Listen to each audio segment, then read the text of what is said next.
Shana Tova, my friends. Shana Metuka, a sweet year, and Gemar Chatima Tova, may you be sealed in the book of life for a good year. And, most importantly, Tzom Kal, have an easy fast. All those phrases, different ways to express our dream and thoughts about what's going to be happening this coming Tuesday evening as Jews throughout the world will be gathering in unprecedented numbers to listen to resonate with the sounds of Kol Nidre, and thus begin the annual observance of Shabbat Shabbaton, the Sabbath of Sabbaths, we call Yom Kippur. There have been many studies that have explored the origins of the musical settings for Kol Nidre. We're told, now this is a quote, it belongs to the Mi-Sinai tune tradition, a group of fixed seasonal leitmotifs and melodies whose origin dates the medieval Rhineland communities and which constitutes a bedrock layer of Minhag Ashkenazi. It contains syllabic chanting with melismatic passages. Okay, now does Kol Nidre resonate better with you? It doesn't for me that way, but okay. Of course, the text is not totally accurate. That melody with which so very familiar was not heard by Moses at Mount Sinai, nor does that explanation give proper respect to the Sephardi, Mizrahi, Mumbai, Indian, different modalities with which Kol Nidre is sung. But when we say something is Mi-Sinai, from Sinai, what we're really saying is this particular melody, this beloved, powerful melody, is old, very, very old. And it's about as authentic as things like that ever become. But that doesn't explain why Kol Nidre grabs our souls and lifts us heavenward, even though we may not even believe in heaven. It just does. Whether we're listening to a Bruch composition for cello played by a member of the local symphony, or to a magnificent formal choir accompanied by a pipe organ, or to a volunteer group of talented and caring people, or to a cantor alone on the bema, wrapped in her talit, wearing white sneakers and a white robe. The sounds of Kol Nidre don't even need us to comprehend what the words are all about, since, truth be told, the words have very little relevance to the world within which we live today. Kol Nidre is just Kol Nidre. And in its presence, as it is repeated 3 times Tuesday evening, somehow we know who we are and we know before whom we stand. My friends, that's more than enough to justify its compelling power. All right, to the text. Our Sedra is Vayelech. The entire Sedra runs just a few verses. Deuteronomy 31, 1 to 30. That's it. Usually this Sedra is combined with another one, but not this year.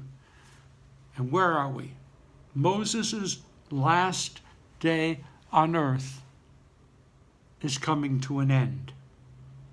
He has come to terms with God's refusal to allow him to enter the promised land. So, Vayelech, Moses went out to the people and spoke words that poured out of his heart. The late Alvin Fine wrote these magnificent words. Birth is a beginning and death a destination, but life is a journey, a sacred pilgrimage made stage by stage from birth to death to life everlasting. Vayelech. Moses went out to the people, his very last journey. Ibn Ezra says that Moses chose to visit each of the 12 tribes separately, one by one, to speak with as much intimacy as possible his words of encouragement, of hope, of warning. By visiting each of the tribes in such a fashion, Moses demonstrated that all of that which links the Israelites to God, our complex history, the 3 covenants, the commandments, the praise, the cautions, none of that was intended just for the few, just for the elite. It was intended for each of them, individually, each woman, each man, each child. Each of us matters. That's what the journey of Moses was about, that last afternoon of his life. Torah Moshe, the Torah of Moses, is my morasha and your morasha. It's my inheritance. And it's your inheritance as well. Torah Moshe. Rambam added that Moses was also teaching each of us how to die. If we are granted the time and the circumstances to have some control of that final moment, then Ramban says we should do as Moses did. 3 steps. We should speak intimately with those whom we love the most. We should bless them. And then we should humbly request of them their permission for our departure. Torah teaches us how to live, so it makes sense that Torah would also teach us how to die. And perhaps most important of all, say other commentators, was that Moses quite naturally wanted to go out to the people and to lift up their spirits. A great adventure begins the moment they cross over that Jordan River without Moses. Their hearts at this moment should be filled with hope and with joy, with anticipation. Just mourning for the loss of Moses should not be allowed to drag down their spirits. Joshua will march before them, and after all, they're carrying the tablets of stone in the tabernacle in their own midst. So their mind should be on the future as their own sacred pilgrimage begins. There is a recurrent phrase even in our very short Sedra. That phrase is in one place, chazak v'yamatz, another place, chizku v'imtzu. Chazak v'yamatz, chizku v'imtzu, same words. Be strong and of good courage. Be strong and resolute, Moses says to the people. I am not indispensable. Joshua will lead you. Chazak v'yamatz, yes, you're going to confront ferocious enemies, but you're going to be able to overcome them. Chizku v'imtzu. You can turn the tide of history. If you hold fast to your mission, you are not helpless. You are not trapped by fate. You have agency. So cross that river and shape your own future. And then he says to Joshua, Joshua, my disciple, Joshua, my anointed successor, don't worry that you're not me. Just be you, Joshua. I confronted my challenges now. You have to confront yours. Don't be crippled by my past achievements. Don't waste a lot of time trying to figure out if you are doing what I would have done. I am me, but only you, Joshua, can be you. Be the kind of leader that the people needs now. Chazak ve'ematz. Step back a moment. Now those two words, chazak and amatz, really carry the identical meaning of be strong. So why have both words?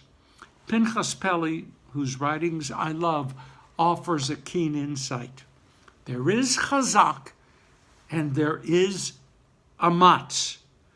Chazak is a call for the people to be physically prepared.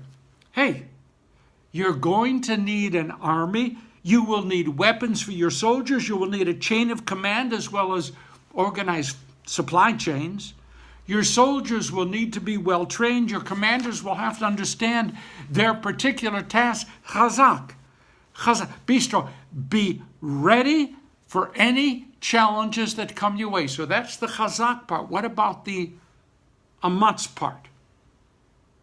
An army confronting a physical challenge, or a family confronting a relational challenge, or a person confronting an ethical challenge, each of them must be more than physically brave.